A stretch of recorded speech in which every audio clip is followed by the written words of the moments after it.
The Golden Age of Sail by Lisa M. Coca. A group of boys stand on a dock looking out into a harbor. They watch as men lift and load cargo onto the ships. They see the tidal waves foaming as they crash against the ships. The boys aren't worrying about the hard work. They aren't even worrying about the dangerous sea. They are too busy daydreaming. They dream about a ship that can sail faster than any of the ships in the harbor. A growing need. Boys weren't the only people dreaming of faster ships in 1840. The world was growing and changing. People needed to move faster to keep up with the changes.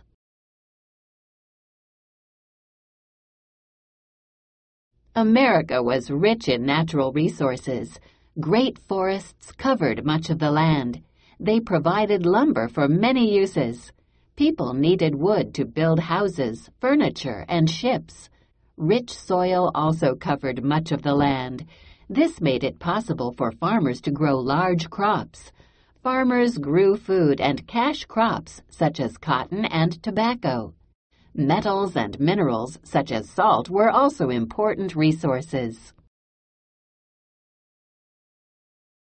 Inventors were busy too. They made machines that changed how people worked. New machines cut and shaped the wood faster than ever before. Other machines turned cotton into thread and thread into cloth. Because machines did these and other jobs so much faster, people made more goods at a lower cost. Cotton bolls ready for harvest. Cotton was an important cash crop for American business. Turning cotton into fabric was big business. In the mid-1800s, the work was moved from cottages to factories. Cotton loom.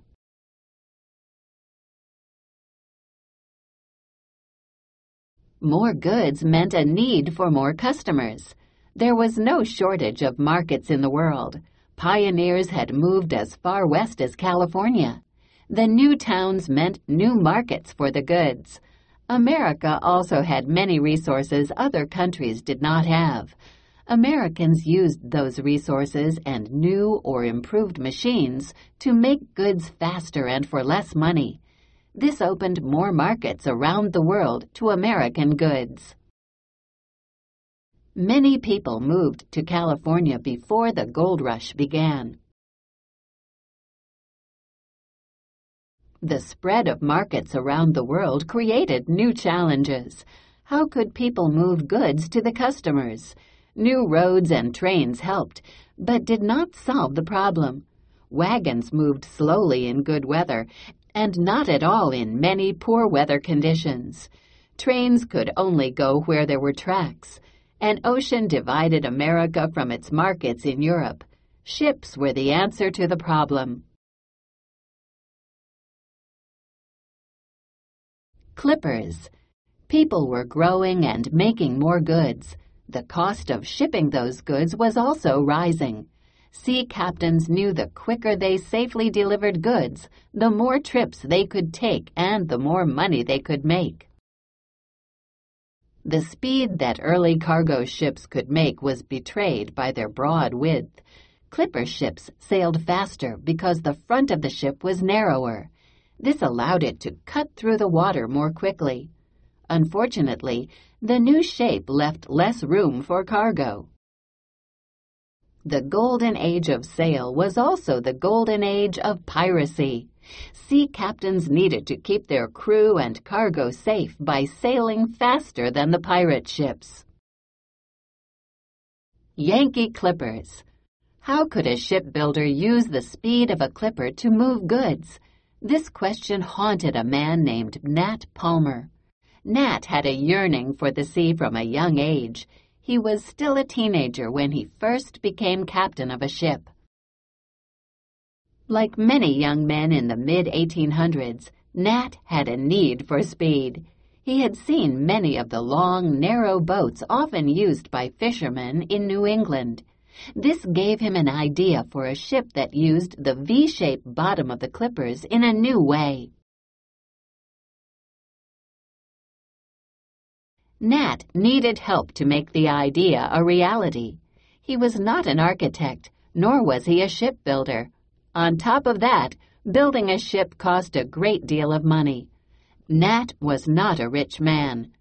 Finding people to help with these things was not easy. Nat's idea was so different that many people were horrified to take a chance on it working. The masts on the Yankee clippers rose much higher than the masts on other boats of the time. Despite this, the term tall ship was rarely used during the golden age of sail. Masts. Shipbuilders at work. For a while, it looked like Nat's idea might never be tested. Then on one memorable day, he met Edward Collins. Edward owned a successful shipbuilding company. He believed in Nat's idea and agreed to put up the money to build the ship. Together they went in search of an architect. John Willis Griffiths was a designer who loved new ideas. He was the right architect for the project. They had the idea, they had the money, and they had the design. Only one more piece was missing. They needed someone to build the ship. The men hired Donald Mackay to be the lead builder. The idea became a reality. The Yankee clipper ships were long and sleek, with four-cornered sails. Most important, they were fast and built to carry cargo. Donald Mackay became famous for building clipper ships. His ship, the Great Republic, was 302 feet long. It was the biggest American clipper ship ever built. Here today, gone tomorrow. Seafaring men raced with each other across the oceans. Many Yankee clipper captains set world records. One ship, the John Baines, sailed from Boston to England in under 13 days. Although the Yankee clippers cut much time from trips, most journeys were still long. The Flying Cloud set a record when it sailed from New York to San Francisco. That trip around Cape Horn took 89 days. Successful sails. Ship, James Baines. Route, around the world. Length of journey, 133 days. Nightingale, Shanghai to London, 91 days. Sea Witch, Canton to New York, 81 days. Richard Robinson, New York to Bombay, 88 days. Flying Cloud, New York to San Francisco, 89 days. Sea captains were often away from home for long periods of time. Many of them took their families on board for long trips. New ideas helped businesses grow in America. These ideas created a need for the Yankee clipper. Yet another new idea brought an end to the clipper cargo ships. By the end of the 1850s, steam engine ships made the clippers outcasts. These new ships did not depend completely on the winds. They could move goods faster and cheaper than the clippers. By the late 1850s, the steamer was more useful and more popular for shipping goods great distances. Responding. Target vocabulary. Word builder. Make a 4-square map around the word seafaring.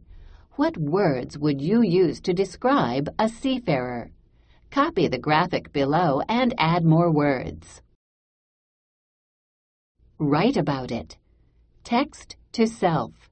The sailors who built and sailed the clipper ships liked adventure. Write a paragraph describing an adventure you have had. Include at least 2 words from the word builder in your description.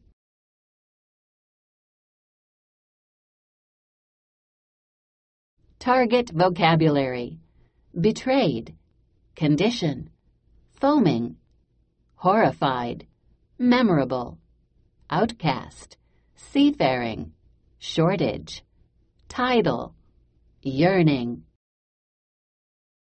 Target strategy: infer, predict. Use text clues to figure out what isn't exactly stated by the author. Word teaser: what did the angry waves say to the beach? I'm so mad, I'm blank at the mouth.